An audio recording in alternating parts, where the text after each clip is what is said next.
Oh, hello, warriors. I am so glad and so excited for you that you're clicking on this episode. I am recording my bio after just having the most wonderful and deep and heartfelt conversation with this week's guest. Her name is Summer, and she used to work for such well-known places like Hay House, and she had a podcast with Wayne Dyer. You are not going to want to miss this show. She specializes in something called flow dreaming, which you will, when you listen in, you will understand more. We do it a lot in the Love Your Life School, and you will want to hear the specific things that she brings up, especially if you are feeling burnt out, flat, like you're barely holding on to life, frenzied.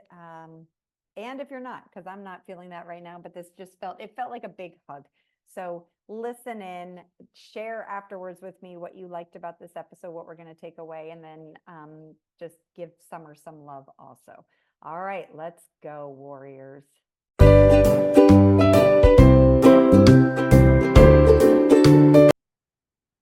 All right, and welcome to the Love Your Life show, Summer. I am so thrilled that you are here and helping my audience today. Thank you, Susie. Likewise, the same. Let's Yeah, jump in. I know. I'm like, yay. You sent some options for topics, and I usually like center around one or two, but with you, I wanted all of them. Oh no, So it will be a 2-hour interview. I know. I'm like, let's talk fast.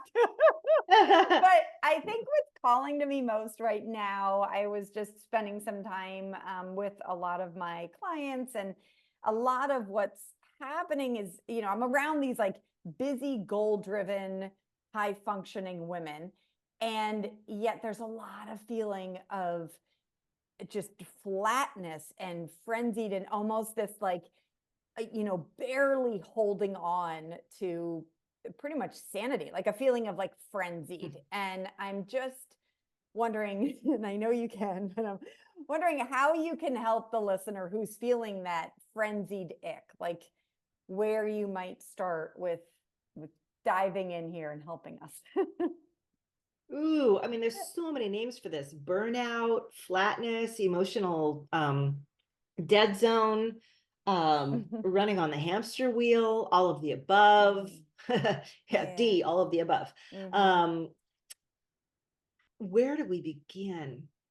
I think, okay, so I am 50, what am I? 53, 52, 53, something like that. That's what I am, think girl. I'm, That's yeah. yeah, oh boy. Yep. Yeah, I'm like, I think I'm 1971. turning. Uh-huh, yeah, 50. Okay. I think I'm Yep. still hanging on to 52. Yeah. No, that would be When's your 53. birthday? Whatever. September. Yep, you're What am 52 I? because I'm I October, am so I'm 52. I 52. don't like Yeah, keep thinking I'm yeah. 53 already. Okay, so there's this point, and I'm hitting it right now. I'm empty nesting in about 2 months. Life is completely shifting. It's taken the last 3-4 years hanging on through the pandemic, getting my kids out of high school, homeschooling them, dealing with all of the social emotional issues that have come with that. And of course, I run my own company, my own brand. I teach the world about flow dreaming, and I hold a whole bunch of other people with me. I hold my clients, and I'm helping shepherding them through their lives. Oh, and my mom went through breast cancer within the last 6 months. And they didn't diagnose it correctly. So she had to have 3 surgeries in 6 weeks, each time trying to figure out where the tumors end. Oh, goodness. Yeah. So Yeah. I so what you I'm getting relate. at, It's like we've got it yes, going on. It's like on paper, yes, people are like, am I going yes, crazy? And then they're like, actually, no, no. Like there's no. too much here for one human. Yeah.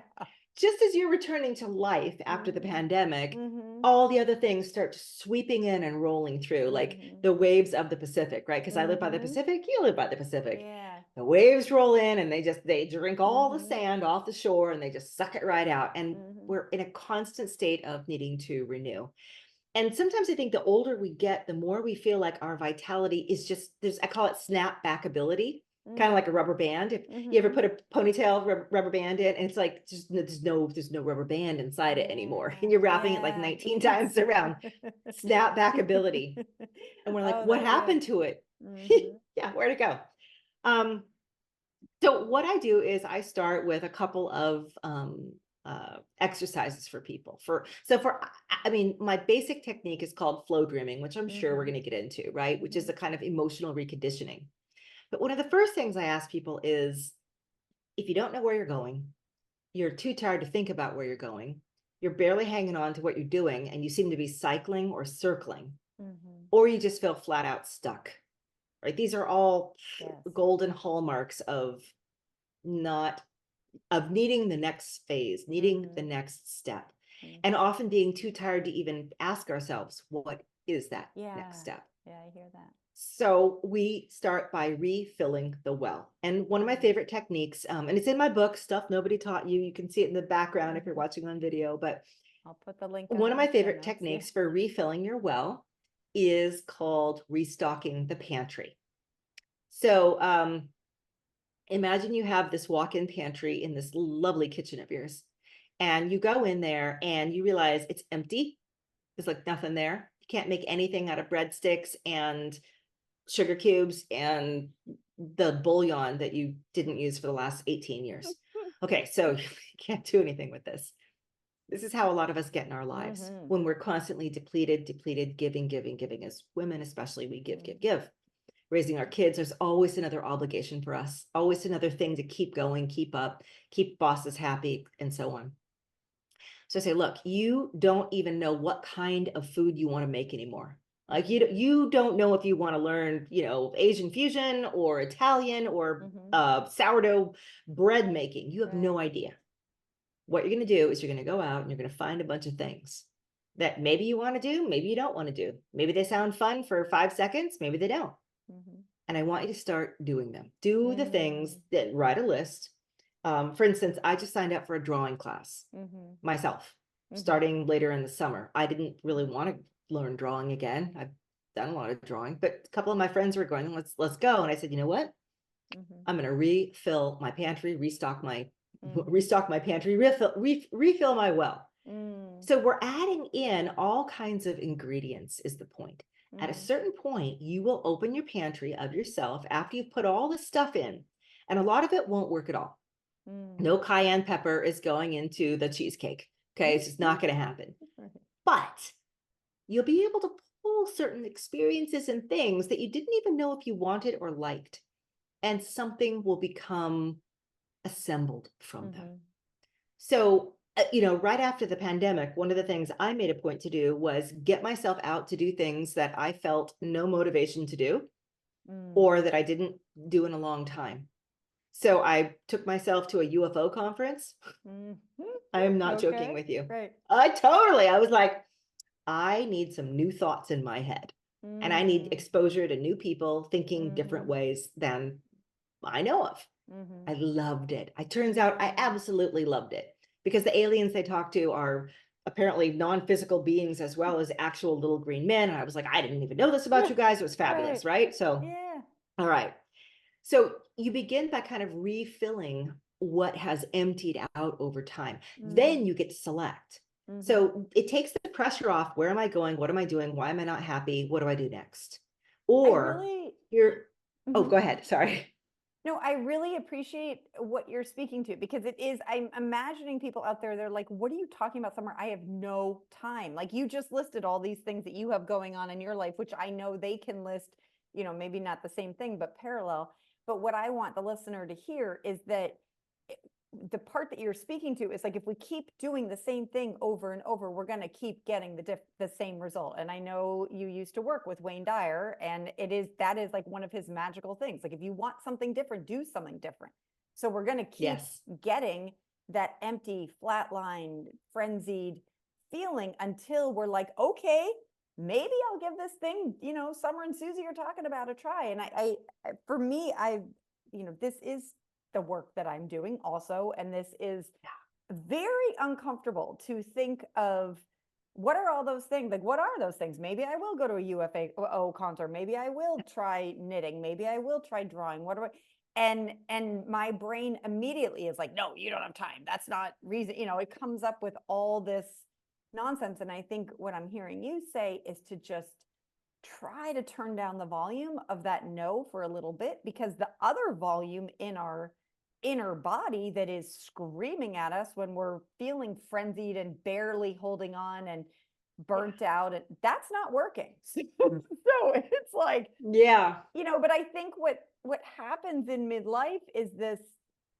well, for me, it took till midlife, but this feeling of like, I want to know that if I'm going to take that drawing class, Summer, well, then God, that better lead somewhere. Like, Nope. what is the point? What is the purpose? Like what, and what I'm hearing from you here is the like, it's this lighter, just put it in your friggin' pantry. Let's see. Maybe you won't combine Yeah. the cayenne pepper with the whatever, but maybe you'll find the greatest thing ever with the cake. Or maybe you just spend, the time doing the drawing class with your friends.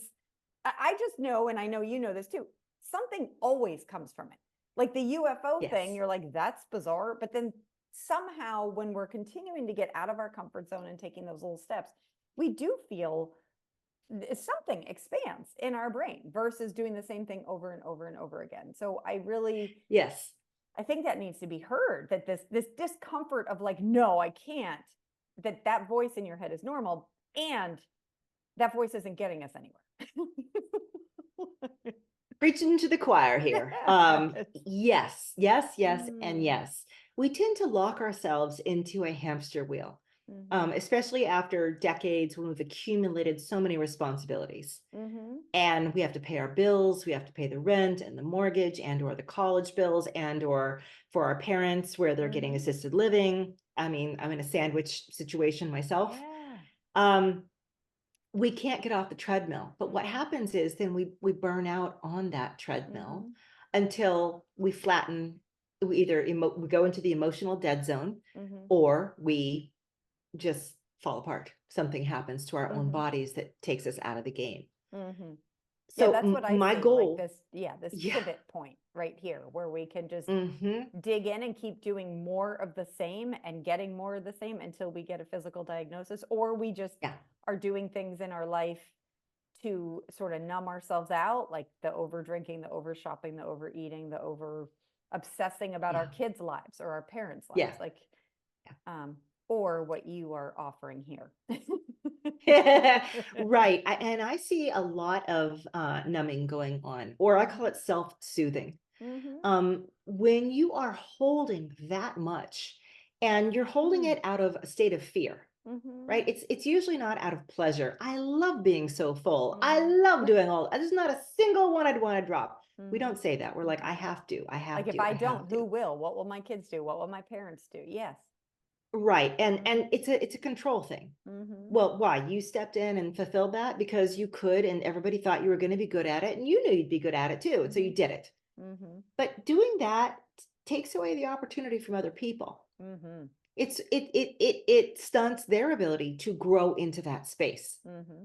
So many of us who are ultra responsible like that have to actually learn to step back and say, no, you do it.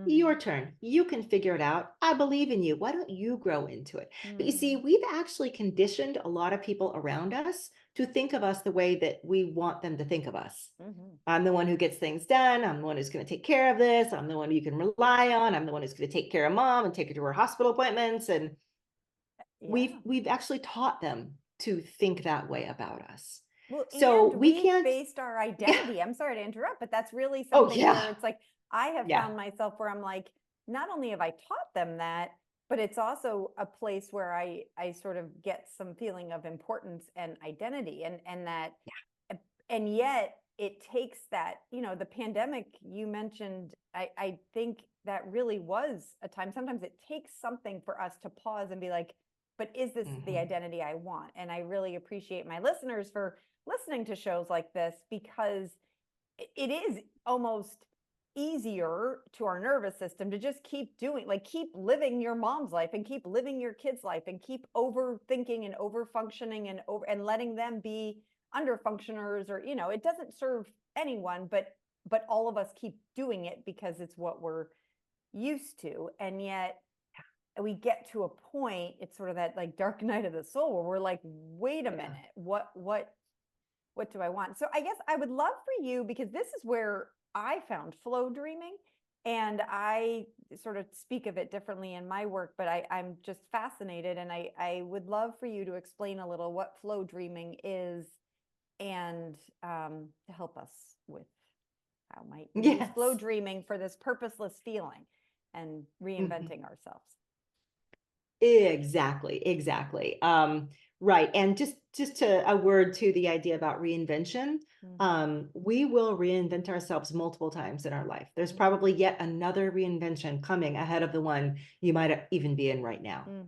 So one of my goals is, if I keep hitting this state, what do I do so next time I'm in it, I flow through it, it's easy and it feels good and it feels graceful, as opposed to overwhelming, drowning, emotionally numb, self-soothing, fighting it, right? Bracing as opposed to embracing. So largely what I've learned through my periods of reinvention is, how do I embrace this? Because when I embrace it, it goes so much faster. So it's like the storm on the Pacific. Like, it's like you see the storm coming and you're like, yeah, I know it's coming. So how do I just like paddle away from it, or how do I move towards that storm? I like that, with grace and embracement, instead of like, oh my God, no, I'm going to pretend it's not coming. Just run to the East Coast. No. So here in San Diego, if you surf, that's known as duck diving. So that's when the big wave is coming, you can't catch it. The only thing to do is lie down on the board and go under and through it, and then you're out, right? You embrace the wave. If you fight it, you're just going to get tumbled. You're going to be eating so much sand on the bottom if you don't. Be in the buffalo. So, oh, I love it. Yeah. Similar concept. Okay, so one of the ways that I, kind of get through these periods of reinvention, and I'm actually thinking about my most recent one, which was in 2015. Well, I don't know, I'm kind of in a reinvention right now, but it's a softer one. But the one in 2015 was pretty outrageous. It was when I was diagnosed with breast cancer that had spread, and it required chemo, radiation, mastectomy, like the whole 9 yards, as well as all the alternative things that I did. And I had to realize that the way I wanted the world to see me was not how I was actually presenting. I mean, I was bald, and teaching people flow dreaming, and still leading classes and workshops. And I couldn't rely on my long blonde hair anymore, or my youthful vitality. I was dragging my butt in, because, your skin is parched. It was rough. And that was when I first clued into, how do I renew myself? How do I let myself move into a new me? How do I not resist this? Because if I fight the identity that I'm going through, it's 50 million times worse. So to go back into flow dreaming, because that was my practice, and it still is my practice. I've been doing it since the year 2000, actually. It is, sometimes I call it emotional reconditioning, or I call it an emotional energetic activation, depending on how woo-woo you want to be. If you want to be more psychological, or if you want to be woo-woo, I embrace everybody. It is a way for me to have a deeper emotional connection with what I call source, or all that is, or the conscious net, the consciousness of everything, the universe itself.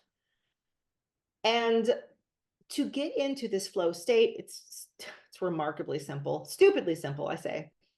You are daydreaming, because it's already built into you. It already takes you into a kind of other space where you lose track of time. You don't know where you are. You like 5 minutes pass, half an hour pass. What was I doing? What was I thinking? How did I get home driving this car of mine? I don't know. You're daydreaming. You move into what is called flow state.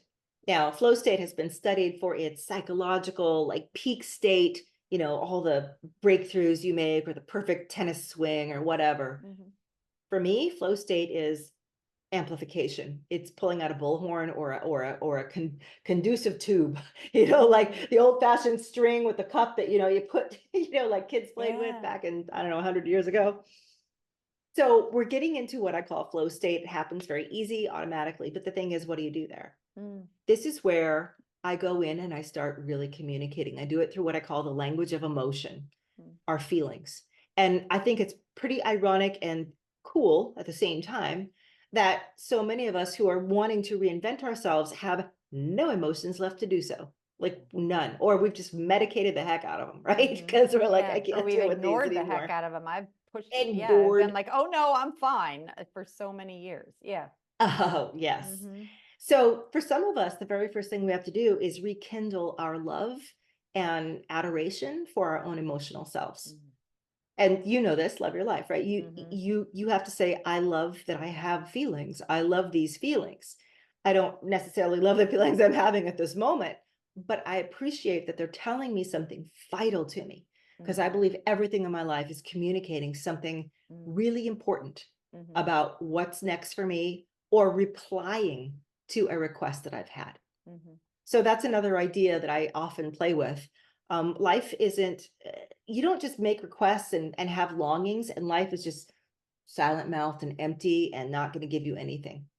You have a longing, that longing is met, it's responded to, it reverberates. It's like when you shout in an opera house and the whole thing goes and comes back at you, right? You know, that feeling.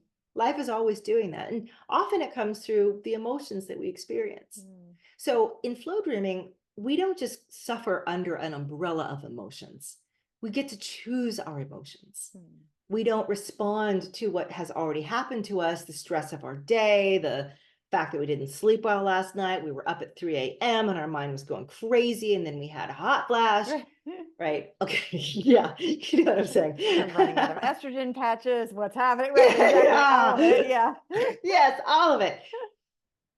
That responsive way of dealing with the world is what we've all been doing our entire lives. And it's gotten us to the point that we've gotten to.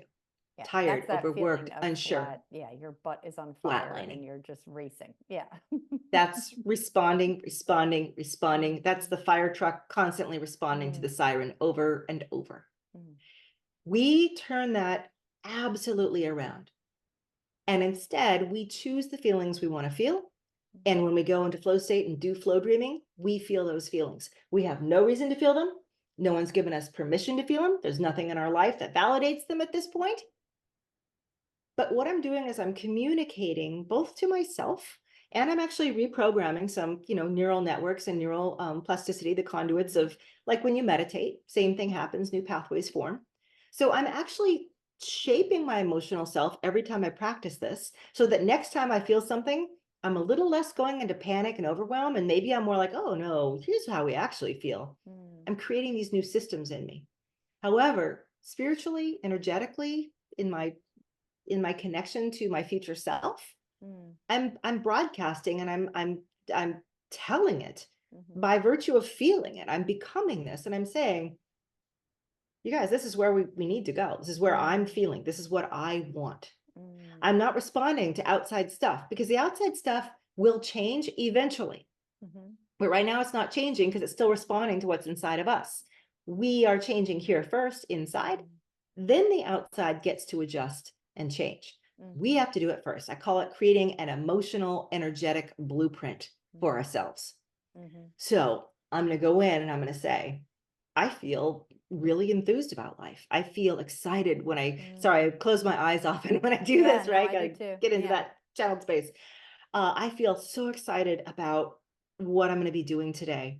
These opportunities that have come to me, I could never have figured them out on my own. I am so blessed and grateful. This was perfect and divine timing. Of course, this is mine. Of course, I can receive this. Of course, this is the perfect and exact moment in my life for me to pivot into this. Of course, I'll have everything I need to make this be successful. Of course, I can let go of all of those things that I don't need to be doing any longer. Of course, I can take that nice long vacation and not think about anything. Of course, I will have the retirement money I need. Like, I could keep going on and on. I just want to highlight out for listeners who might be more in their logical mind, things that you've said. And well, first of all, to say stay with us, listeners, because this stuff works. and Yes. two, things that you said, the link to sort of daydreaming is where that helps me a lot to I'm sort of like I'm dreaming of, a future that I want, and that, and what you're also saying that I want them to hear is that you're trying to actually feel it. You aren't just thinking it, you're feeling how grateful I am that it's this time. So a very much smaller but real example of this is I flew to the from Australia to the East Coast, and I was so excited to see my son. I was not looking forward to the 20 plus hours of travel, and yet what I did is a very minor example of this is that whenever my mind came up with the discomfort I was going to feel on the plane or the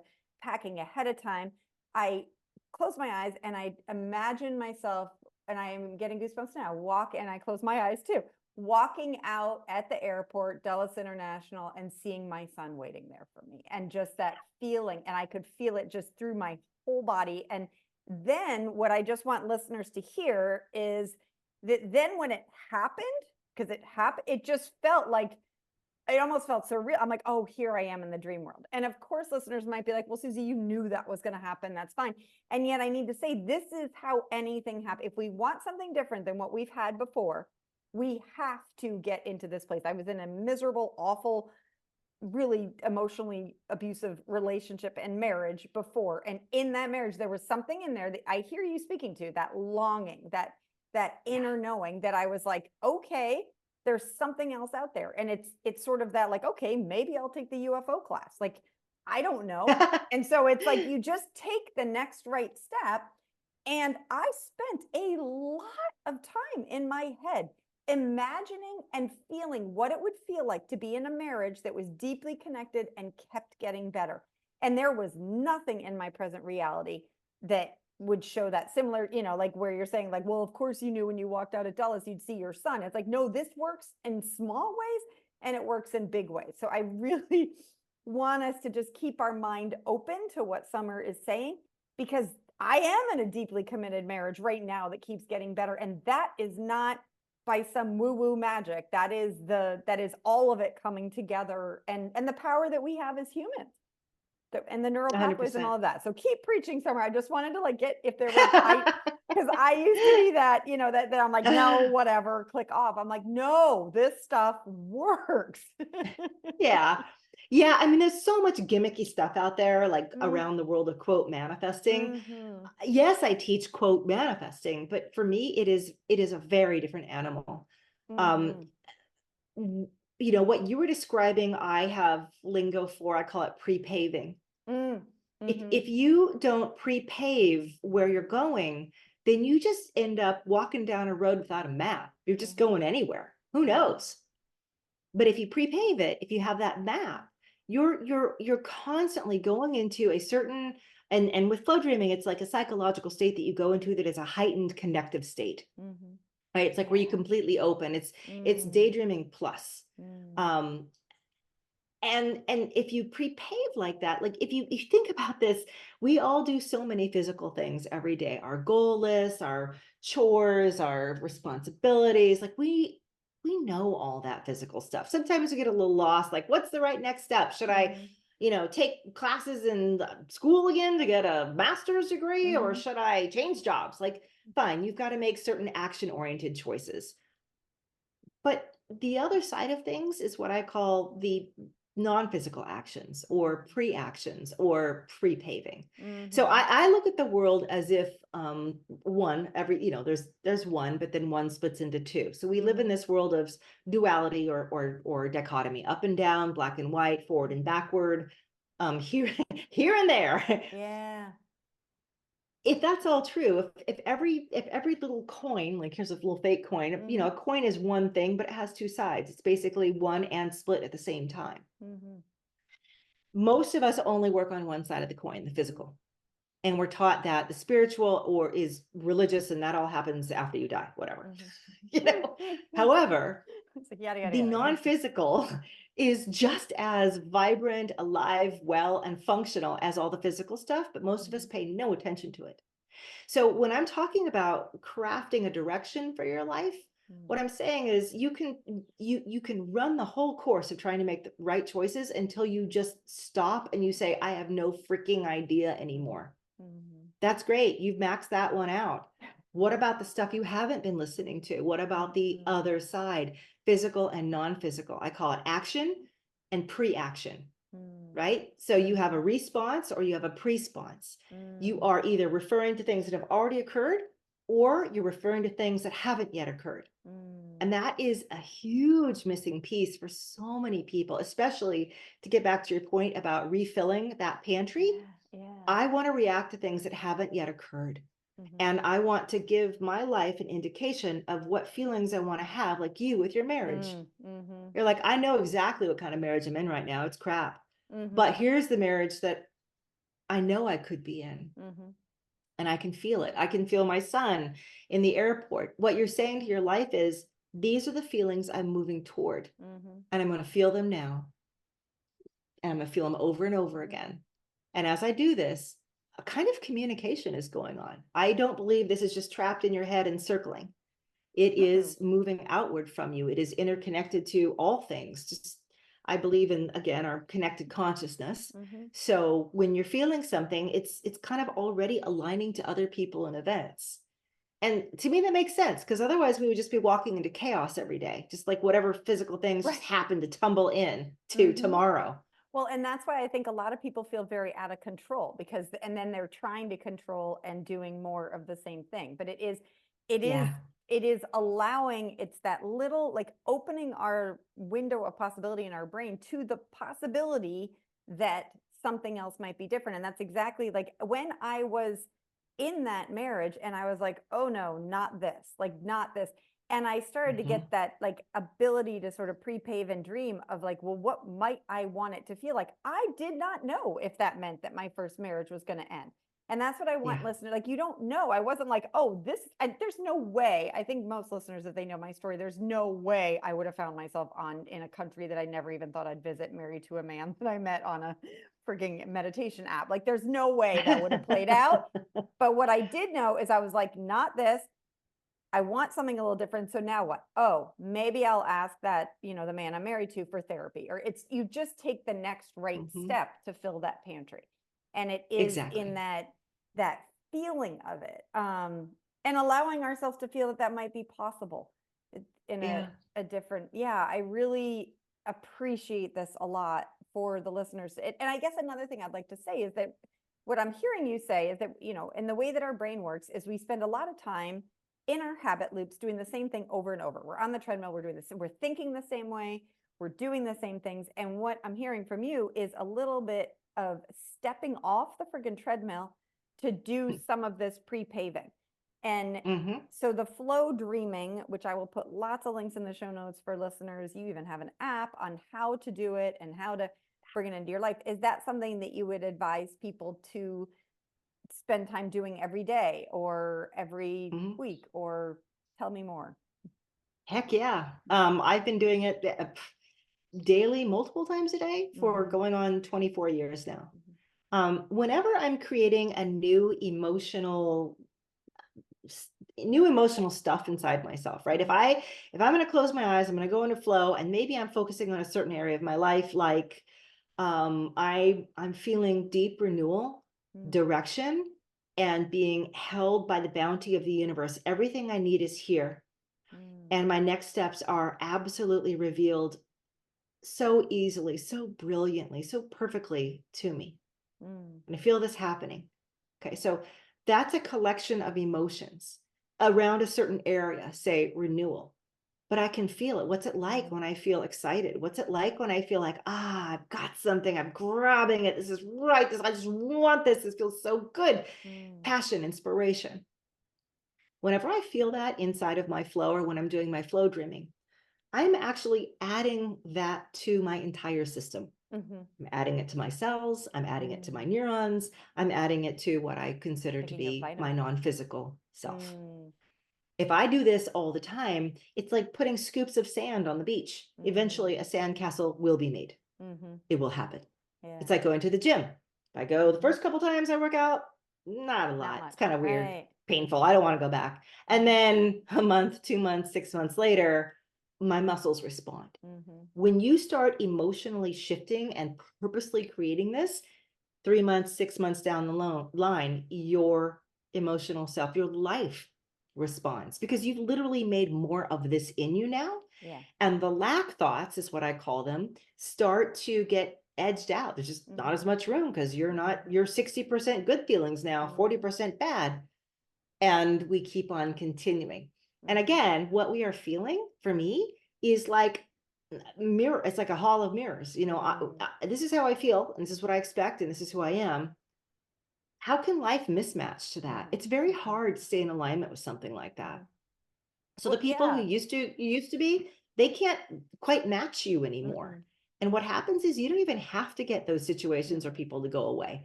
It's just, there's such a mismatch. you can't stay connected. Yeah. And things will loosen up and let go. And the right ones, like your new husband, right? Your partner, will come in. And that's It's how it is. amazing. Yeah. And I guess like listeners, what they would be familiar with listening to this show, I mean, we've talked about a lot of this and deliberate thinking and just Yes. sort of the idea of like, instead of just sort of following the flow and staying on the treadmill, stepping off of the treadmill and being a little more proactive. We've talked about like not just letting your brain run the show with thoughts and let's have some more deliberate thinking. What we're hearing too is like feeling state, pausing. And, like we spend so much time in our old habitual ways of feeling, of worry, of feeling responsible, of feeling burnt out, and just taking a little bit of every day to think of, okay, well, why don't we just spend some time in this other feeling state? What would it be like if, you step back and your young adults started managing their own life? What might that feel like? Let there be a half a second where you feel that ease. Another thing that I like doing is even just in every day, like, how do I want to feel when I go to bed tonight? And try to pause and close your eyes and feel that. That's a mini little, nugget of this flow dreaming. In the interest of time, because I'm going to put all your like stuff in my show notes and I want people to just dive into the flow of flow. I'm like, just grab your raft and like jump in, people, to the flow. You had spoken about a metaphor called the king and the queen. Yes. And I couldn't figure out, like, I wanted to hear more about this, the head and the heart. Yeah. I have you on air. So Perfect. I'm like, tell me more. Perfect. I was going to even bring that up because what you're talking about so our minds, we've been taught, especially in our Western culture, yes, go in a new direction, it's fine. In our Western culture, it's really made the mind and mental prowess paramount for hundreds of years now, since the Enlightenment. I call it the king mind. If you listen to me, I will figure everything out. If I haven't figured it out yet, don't do anything. If I haven't figured it out yet, just keep doing what you're doing until I figure it out. Don't listen to anyone else. That's what I call the king mind. Now, the king and the queen has nothing to do with gender roles. It is, again, talking about that basic duality, the head and the heart. So I always imagine this old castle and the king and the queen are sitting there and the king says, don't go outside of the castle. There are bandits. There are robbers. You will be hurt. If you stay here, you'll be safe. Listen to me. Only do what I say. And the queen listens for a while until one day she realizes, I'm literally dying inside here. I just can't. I'm not being fed. There's a part of me. I'm sure I may be physically safe, but I am not fed. And so she goes to the king and says, I need to go out there. I see green hills. I hear the sounds of music. I see bonfires and fun and the villagers. I need to go out. I need to explore. I need to live. I need to show us this is our whole kingdom. And the king says, don't do that. That's not safe. So as long as we are only listening to this circling mind as we've been taught, we are not ruling the castle effectively, right? One is being subjugated to the other. And if we think about every major thing we've done in our life, major decision we've made, the king has circled and circled, and we've thought about it, we've chewed on it, often for years.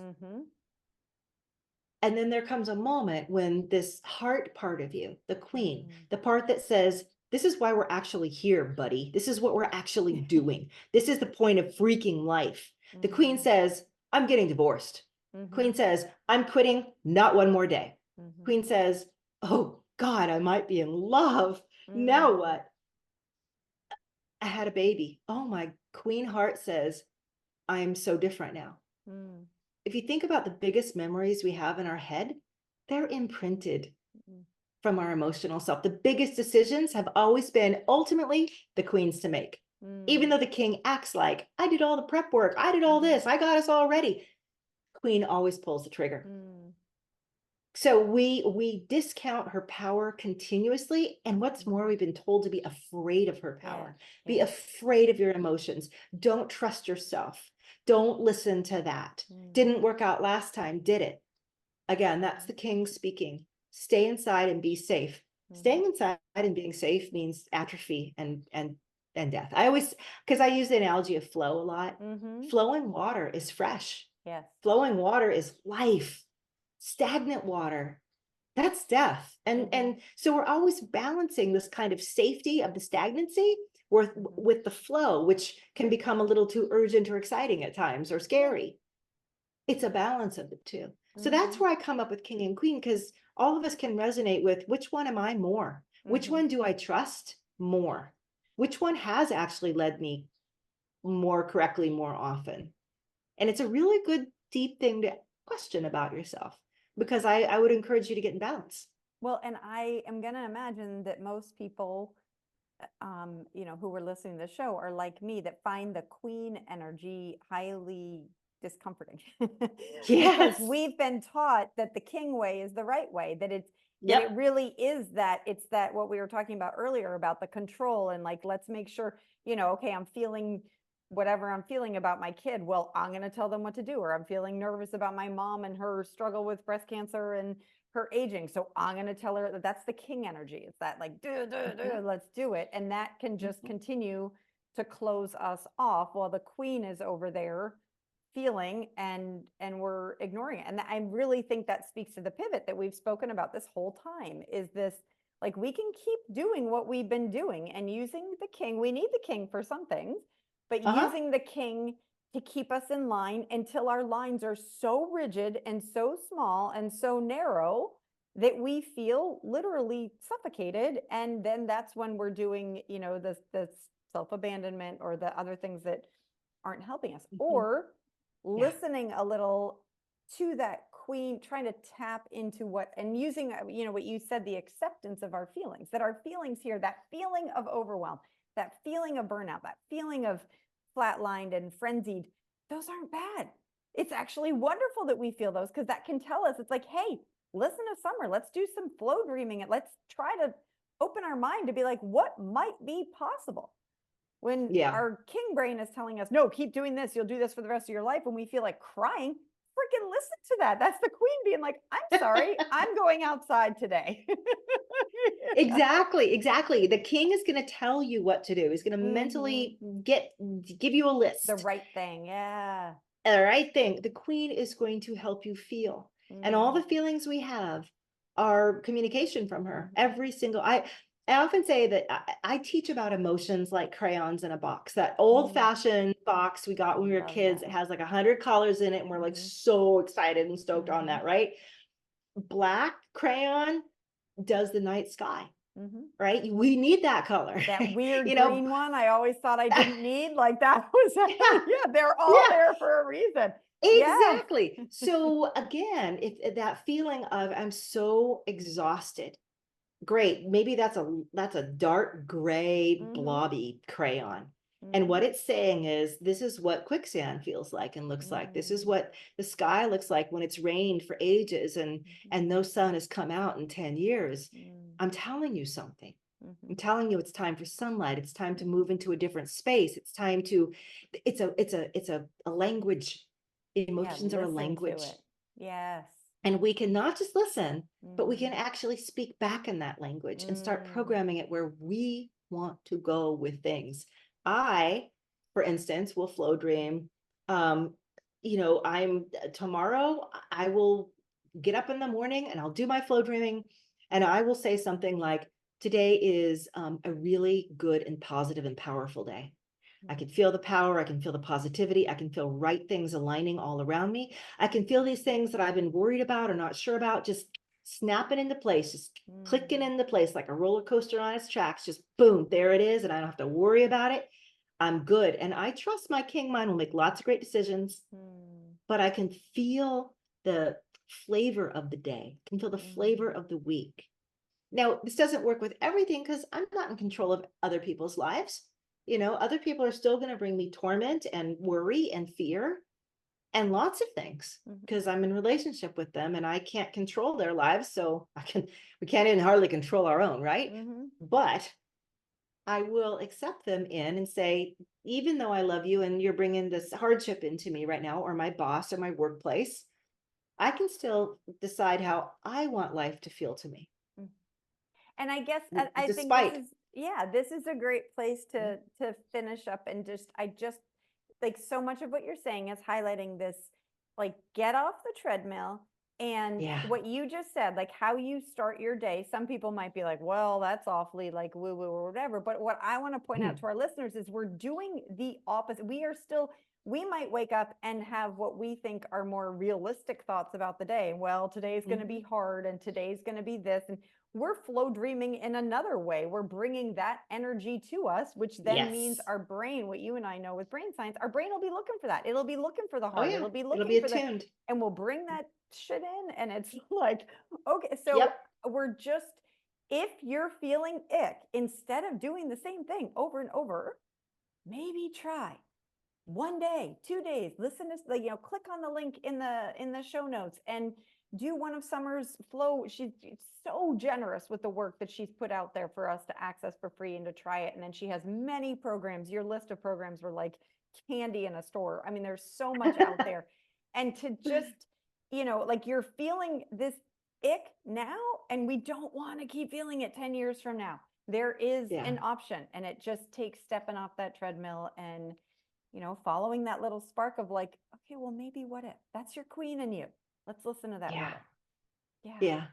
Oh my gosh. 100%. Well, thank you so much, Summer. I'm like, yes. We could go for another hour. All of it. I know your just energy and all of that is so great. And I'm so grateful for you spending time with listeners on the Love Your Life show. If there's one specific place that you'd like me to direct them, do you, or is there anything that you feel that we haven't said? Oof. What's calling to you? Just my website, flowdreaming.com. I have free flow dreams there for you to work with. They're not quite like meditations, but they're guided. But I will get you to feel certain things. You get a couple free ones as soon as you sign up for my newsletter. The book, though, that is really on point to our entire discussion is called Stuff Nobody Taught You. Okay. It has a little bit of flow dreaming in it, but it's actually a tutorial for inner reinvention. And once you get the book, there's actually a link there to download about 100 worksheets that I made to go along with it, to help you kind of walk through this 40 steps, 40 chapters, 40 different techniques to move you through this space of reinvention, including some of the things we talked about, like the king and the queen. So I think those are really good. And I have a podcast too called Flow Dreaming, and an app. So you can look on your You've got phone. it all. I'm You everywhere. really are so All generous of with it. all of it. Okay. Well, thank you Yeah. so much. And I just, from this side of the Pacific to your side of the Pacific, I am so grateful for what you're putting out there in the world and how you're helping my listeners. Thank you. Thank you, Susie.